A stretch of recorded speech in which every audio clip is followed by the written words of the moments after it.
This happened 6 years ago, on the 4th of July. If you're reading this, maybe you think you love fireworks. Maybe you think there's nothing more American than gathering with your family on a patchy field to watch the sky burn in color.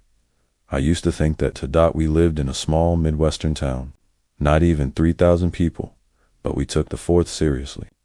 The whole town came out to the big field behind the high school. Everyone brought blankets, coolers, sparklers for the kids. The VFW sold hot dogs. It was tradition that year was hot, humid, the kind of sticky that made your shirt glue to your back.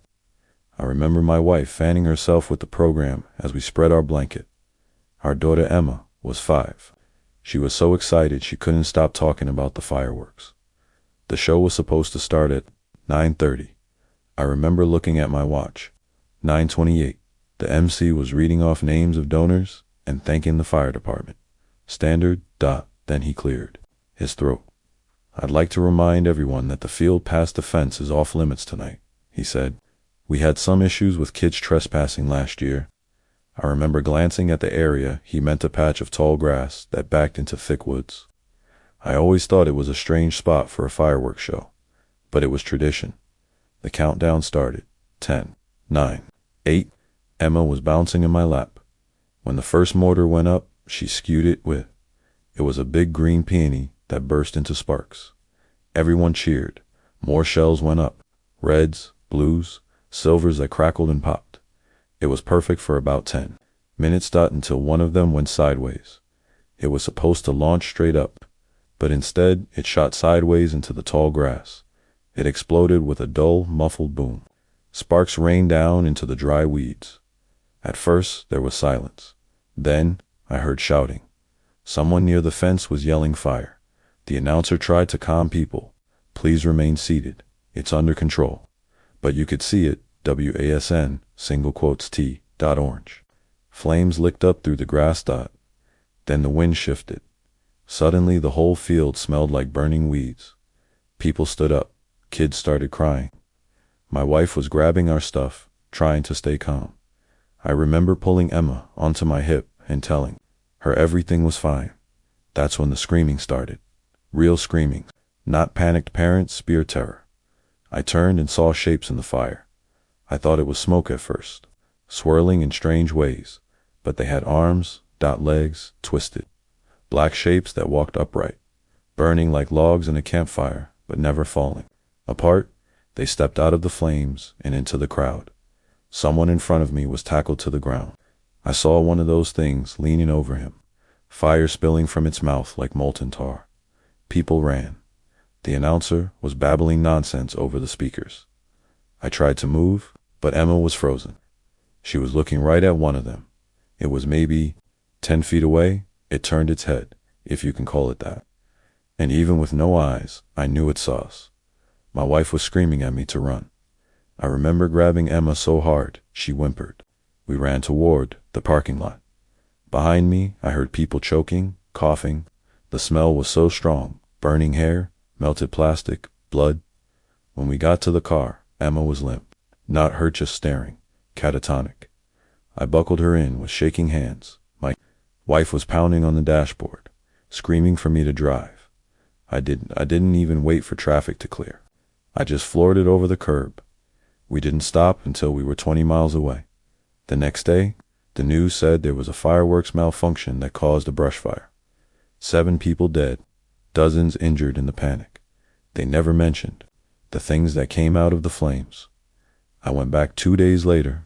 I don't know why. Curiosity, maybe. The whole field was black and charred. Police tape everywhere. I parked on the shoulder and walked to the fence. In the middle of the burned grass was a wide, perfect circle, like something had been standing there, burning hotter than anything else, searing the ground in a ring. Emma didn't speak for almost a week. When she finally did, all she said was, "Daddy, they know my name." We moved to states away after that. Every year, she refuses to go outside on the 4th. She doesn't even like sparklers. And sometimes, late at night, she sleepwalks to the window and whispers to the dark. I can't hear what she's saying, but I know they're listening. Because sometimes, if I'm being honest, I think I see their shapes in the glow of our neighbors' fireworks, just waiting for someone to call them back. I grew up in a tiny Midwest town that went oolin on the 4th of July. We didn't have much, but every year they scraped together a parade. Old trucks decked out with flags, the high school band playing off-key versions of Yankee Doodle, kids tossing stale Tootsie Rolls. It was our biggest day. I'm not exaggerating when I say the whole town came out. Folding chairs lined the main drag before dawn. The old-timers guarded their spots like hawks dot.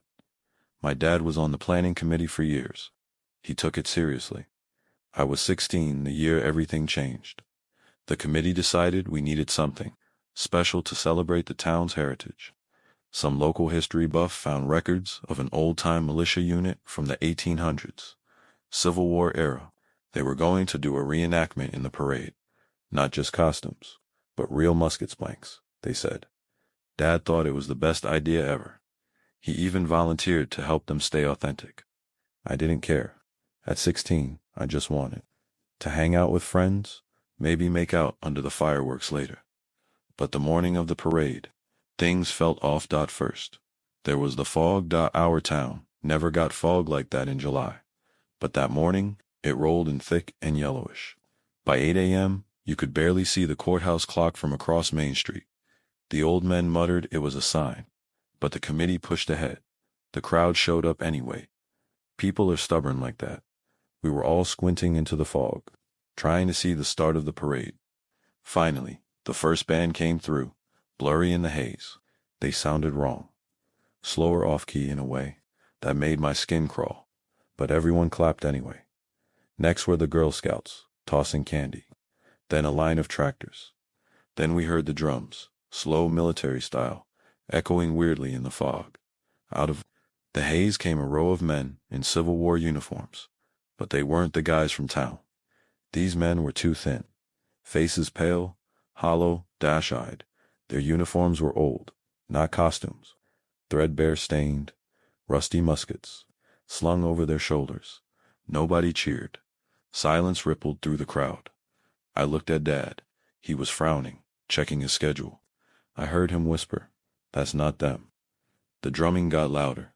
A second row of soldiers followed, even worse looking. One was missing half his face, black with rot.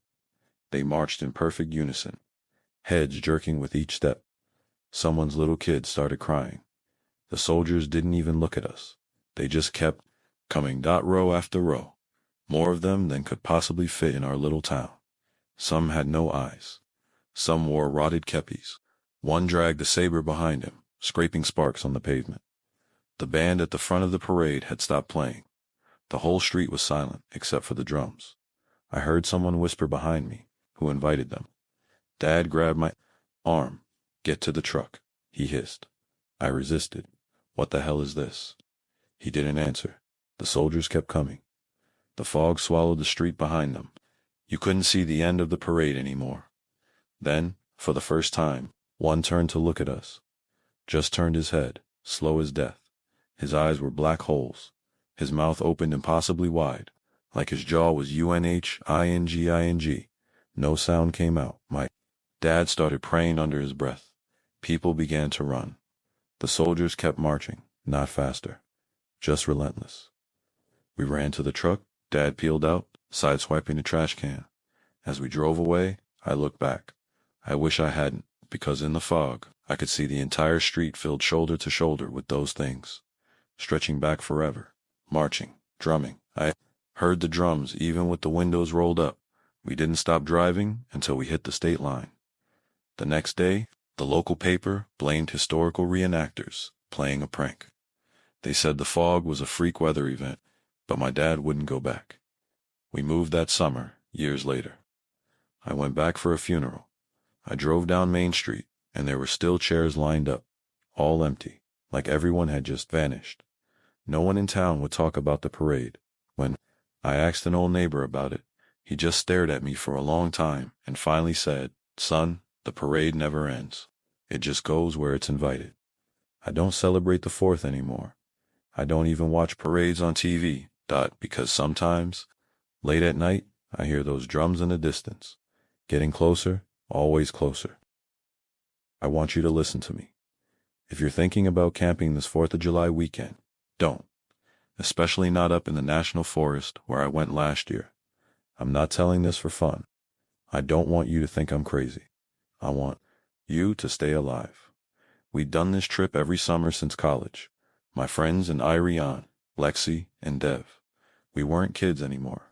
We had office jobs, student loans, real-life bullshit. But for 3 days every July, we pretended none of that existed. We'd drive up the dirt roads deep into the forest. No cell service, just us. A tent, a cooler of beer, and the fireworks we weren't supposed to have. Lexi always joked we were going to start a forest fire one year, but this time it wasn't the fire we needed to worry about. The first night was normal. We sat around the campfire, told ghost stories, drank too much. Remember feeling so free, you know? No buzzing phones, no work email, just the crackle of the fire and the sky blanketed with stars. We were stupidly happy. Dev passed out in his chair, snoring. Ryan and Lexi shared a blanket. I stayed up a little longer, just listening to the woods. That's when I heard the whistle. It sounded like someone letting off a single firework in the distance, a rising whoosh that died before it popped. I remember frowning. We were miles from anyone, but I didn't wake the others. I told myself it was wind or an animal call, but the next night was worse. We hiked to the ridge during the day. Ryan carried the bag of fireworks, illegal as hell, but tradition. We found a clearing with a perfect view of the valley. It was stunning, but something felt wrong. No birds, no insects, just silence. Lexi noticed it too. She shivered and said, "It's too quiet." But Ryan laughed, said it would be perfect for fireworks. That night, after dark, we lit the first Roman candle. It hissed and shot red and green, balls into the sky. We cheered, lit another dot, blue sparks. Dev started singing the national anthem like an idiot. We were laughing so hard until we heard the whistle. Again, but closer. Like someone in the dark was copying our fireworks, but theirs didn't burst in color. Just that long, rising, shrill hoo-hoosh that died in the air. We went quiet. Ryan said, "Who the hell is out there?" No one answered. Lexi grabbed my arm, so hard her nails dug in. She was staring into the tree line. I turned and saw them, dot figures tall. Wrong dot, their limbs too long, dot faces like sacks of wet leather, standing in the dark, perfectly still. We hadn't heard them approach, but they were watching us. Dev slurred, "Yo, you guys want a beer?" He didn't see them yet. Ryan picked up a firework like it was a weapon. "Back off." He yelled into the woods. Figures didn't move, didn't flinch. One of them let out that whistling sound, mocking us, the exact pitch of our Roman candle. That's when Lexi screamed. They started to move, not running, gliding, effortless, over the roots and rocks. I grabbed Lexi's hand and ran. Ryan lit the firework and threw it at them, sparks fizzling in the dark. Dev finally realized and stumbled. After us, we ran until my lungs burned. Didn't stop until we hit the car. We piled in, shaking, crying. Ryan peeled out so fast he nearly hit a tree. The whole drive back to town, we didn't speak. Just listened for that whistle in the wind. When we got back to civilization, Lexi was in shock. She wouldn't talk. Dev claimed he didn't remember anything. The fireworks. Ryan insisted it was some messed up locals messing with us. But I know what I saw. I see them in my dreams now, standing at the edge of the clearing, waiting for someone to light a fuse. I've done research since then. There are stories about that. Forests, people going missing every 4th of July. Locals whisper about the watchers, spirits, or worse, drawn to the lights in the sky. Because fireworks aren't just pretty colors, they're signals. Last week, Ryan texted me. He said he was thinking about going back, said he missed the old days. I didn't reply because I know if he goes, they'll be waiting just outside the circle of light, listening for the first crackle. The first spark, the first invitation. If you're planning a trip this 4th of July, don't bring fireworks. Don't even go near those woods, because they're listening.